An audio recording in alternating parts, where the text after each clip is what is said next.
नमस्कार।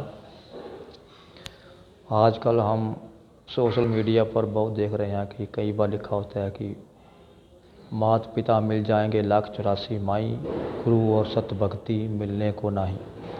कहने का मतलब ये है कि माता पिता जो है वो 84 लाख योनियों में मिल जाएंगे, पर गुरु नहीं मिलेगा।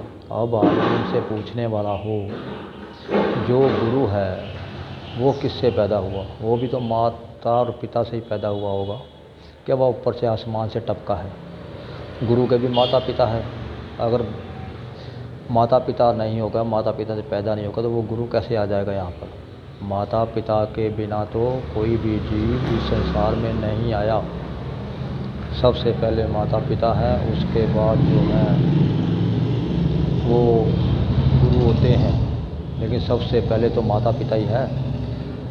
और वो एक बात और कहते हैं कि माता पिता के पाँव नहीं छूने, गुरु के पाँव छूओ, गुरु के आगे सब कुछ त्याग दो।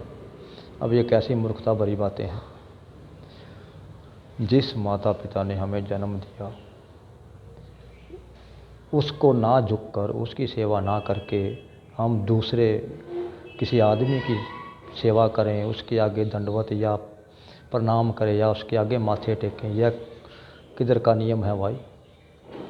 हम सिर्फ आपसे यही कहेंगे कि आप अपने माता पिता की सेवा कीजिए। सबसे पहले गुरु अपने माता पिता ही हैं।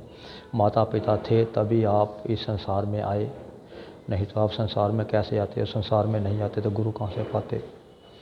इसलिए हम तो यही कहेंगे कि माता पिता की सेवा कीजिए। माता पिता से बड़ा इस दुनिया में कोई नहीं है। गुरु तो आजकल पखंडी हैं, वो अपनी दुकानदारियां चला रहे हैं, अपार संपत्ति इकट्ठी कर रहे हैं। हम जैसों को मूर्ख बनाकर, इसलिए अपने माता पिता की सेवा कीजिए। और पुरातन ग्रंथ वेद पुराण गुरु ग्रंथ साहब, इनको ही पढ़िए। आजकल की छोटी छोटी पुस्तकों से सावधान रहिए।